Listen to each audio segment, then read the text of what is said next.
Good morning, Warzone kids. Man, it is dark and snowy at my house this morning, and so sorry about the German abstract expressionistic lighting here. Uh, Rosie Fingered Dawn is late out of bed this morning, but she's getting up. We'll get lighter in a few minutes. I was thinking about tar babies. I was talking to you about tar babies yesterday, uh, and here's one of my tar babies. It's a big one. It's real sticky. It is real sticky for me personally, for this guy, for this child sex abuse survivor, um, family, close, immediate family abuser subtype. As an adult, I live with borderline personality disorder. I'm a recovering addict and bulimic, and Warzone Kid is just my term for those of us that had a childhood, something like that, where because of chronic harm, abuse, sexual harm, emotional harm, physical harm, psychological harm, societal harm, the Jenga tower of your psyche, that's how I think about our soul, our psyche, the thing that we are. I think of that as kind of a Jenga tower. At the beginning of the game, it's a solid block made up of smaller blocks. And with every turn in a game, you take a block out and put it on top, and the Jenga tower gets more and more rickety. Well, for Warzone kids like you and me, by the time we come into adulthood, man, our Jenga tower is swaying in the breeze. Don't even look at it wrong. Don't walk heavy. Don't look at it wrong. And for the love of God, don't touch it. But we have to live. And our Jenga towers sometimes fall down. Mine's fallen down any number of times. And when your Jenga tower falls down, Pilgrim, that's all right. You got pieces all over the place. Just pick one and put it back where it goes. And I said pilgrim because that's how I think of myself. I'm a pilgrim on the trail to the western lands. That's what I call the place of peace and wholeness, where I learn and become what I am. And a pilgrimage is the kind of thing where there's a destination, sure, but the pilgrimage itself is the act of devotion. And for us Warzone kids, the task we have is to live our lives today in the now. To devote ourselves to living our lives as they actually are today in the now. That's a little bit about where I'm coming from, and I'm trying to sell a book proposal now called Pilgrim's Progress, Letters from the Trail to the Western Lands. And I'm kind of talking my way through the book. I've got the first draft written.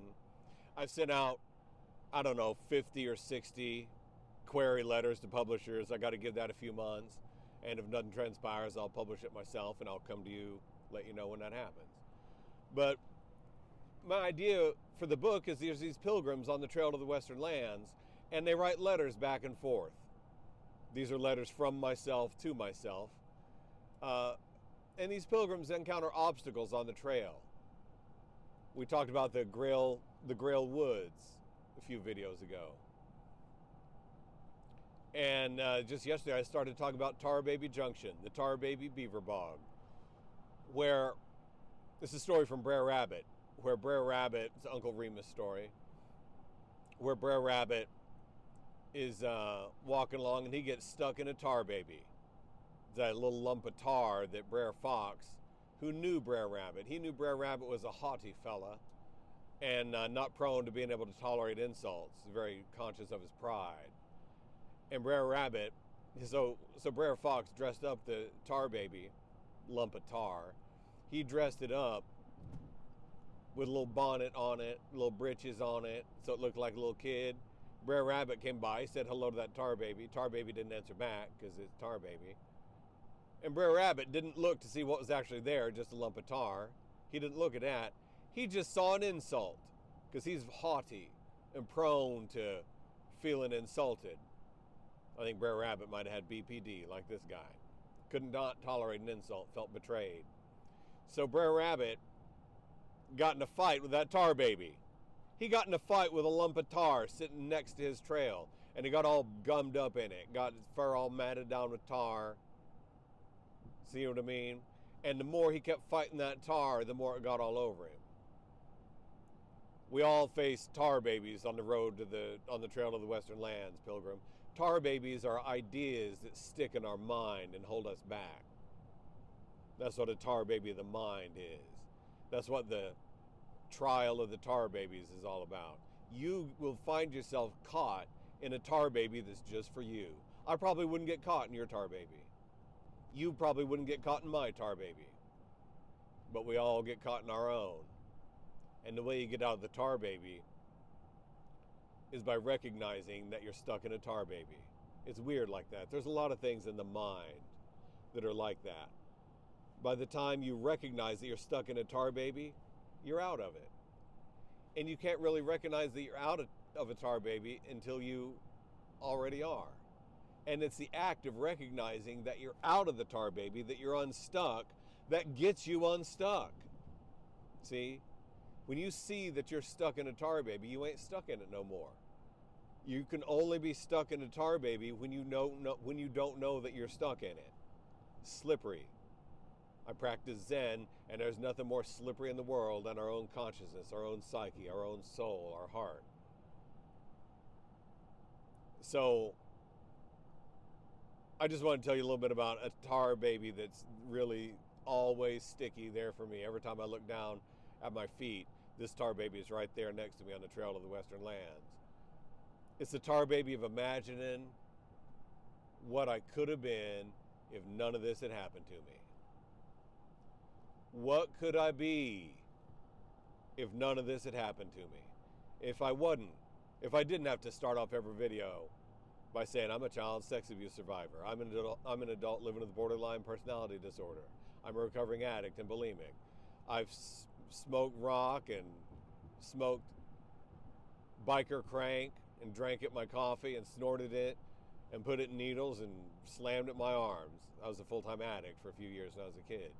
I stuffed my guts full of Oreos and Ovaltine and peanut butter and puked it all up again, and stuffed my guts full of all that stuff and not puked it up again. The most I ever know I weighed was 378 pounds. Right now, as I sit here talking to you, I'm about 194 pounds.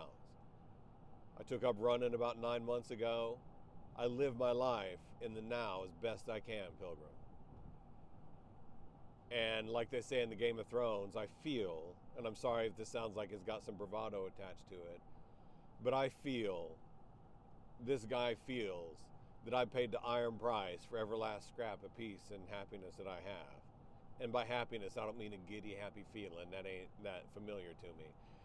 Here's a Greek word for you, eudaimonia. Eudaimonia. It means a good demon. Daimonia is a demon. A good demon. A good spirit. At peace. Tranquility. You can't buy that in a store, like they say in Game of Thrones. You can't pay the gold price for peace and tranquility, Pilgrim. You can't buy it in a store. You got to get it for yourself. You got to pay the iron price by reckoning with yourself in the now, today. That's how you pay the iron price for learning and becoming what you are. And that's why I'm talking to you. Thanks for keeping me company. So this tar baby of mine, imagining what could I have been if all this hadn't happened to me?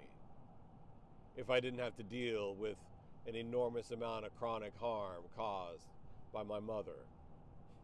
There's a character in the Neil Stephenson novel. The novel's called Seven Eves. Great novel. There's a character in there that refers to her mother as her maternal organism. I know what she's talking about. My maternal organism caused me an extraordinary amount of harm as a child. And there's no more relationship foundational to a Homo sapiens than that between the child and his mother and the child and his father. Both of my paternal and maternal organisms, they were war zone kids themselves, living in a world of harm and abuse and neglect. And they found their way. They found what peace and happiness that they ever have found. They found it through born-again Christianity. I was born in Oklahoma. I'm a Gen Xer. And they did the best they could. And what good does that do to me? Because they still caused me an enormous amount of harm. Psychological, emotional, sexual harm. What could I have been if that had never happened? That's a tar baby for me. I started writing, really, 2016, maybe. I really put pen to paper and wrote a memoir. And that's how I count my really time of kind of knowing that there was something in me that was a writer and performer. And I think, what could I have been? What could I have been? I was a drama dork in high school. Part of me wanted to go off and do theater. What could I have been? Trauma intervened. I didn't have the psyche. My psyche at the time wouldn't let me do that. But I did go off. I made it to college. First in my family, I made it to college. I studied philosophy and classical studies at Boston University in the 90s. What could I have been? I wanted to be a soldier. I wanted to be a machine gunner like my old man. He's a 3-tour door gunner from Vietnam. I wanted to be a machine gunner. I was too fat. What could I have been? What could I have been? I wanted to be a lawyer. I didn't have it in me. Too much trauma at the time. What could I have been? I bailed out of college. I had 3 semesters left. I had a great idea. I was going to go to another college. A great school, St. John's College in Annapolis, Maryland. I was going to transfer there, start all over again. That in itself was an act of self-sabotage, dropping out when I only had 3 semesters left. What could I have been? And then after I dropped out, that was only halfway through the self-sabotage, because I broke up with this girl I was going out with, and then that completed the act of self-sabotage, and I just fell apart. Started smoking pot, the friendly drug, switched over to cocaine, then I started smoking rock, then I switched over to meth. You can't live long smoking rock. Crack is what they call it in the popular culture, but we just call it rock. It's a harsh taskmaster, Pilgrim, and it will break you down in a heartbeat. I escaped from that to meth, spun myself out, didn't know up from down. What could I have been? I didn't have any recovery at all. I just dried out.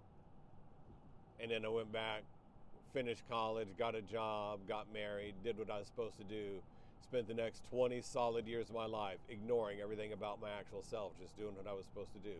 Caused enormous harm to the woman I married.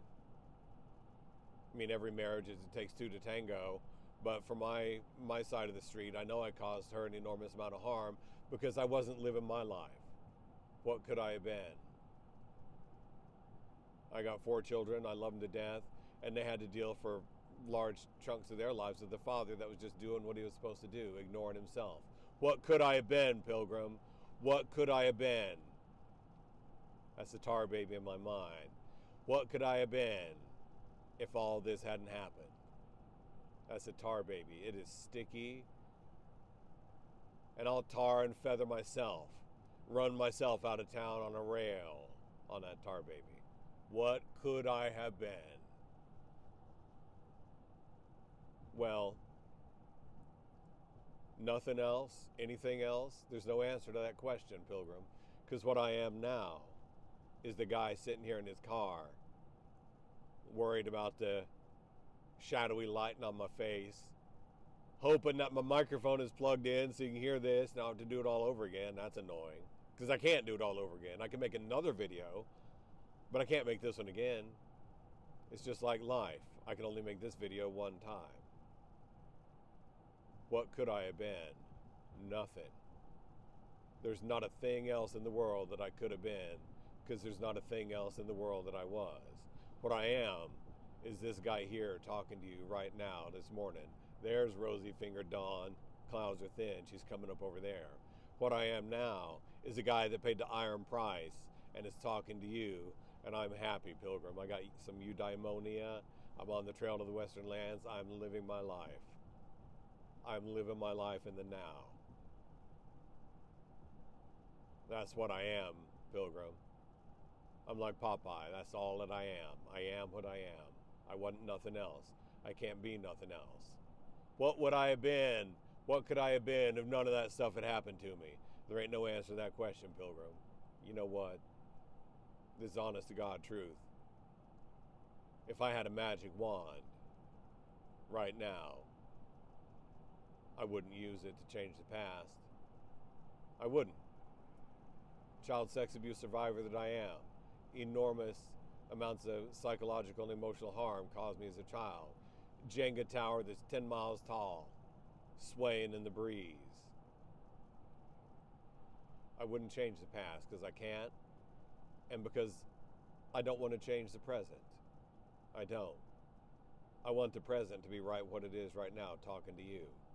I wouldn't do anything with that magic wand that would change the fact that I'm here talking to you this morning, Pilgrim, and you're listening to me. Maybe you're listening to me in 2 hours after I get this posted. Maybe you're listening to me in 20 years. Wouldn't that be something?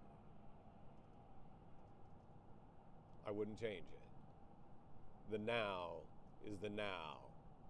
And I'm full of life. And I'm full of joy. And I love it. I'm a pilgrim on the trail to the western lands. And I wouldn't have it any other way, Pilgrim. It's a beautiful day. We got us a little bit of hurdles to contend with on the trail to the western lands today, Pilgrim. We got us some wind, we got us some snow. It's 16 degrees. And I looked in the weather for the next few days.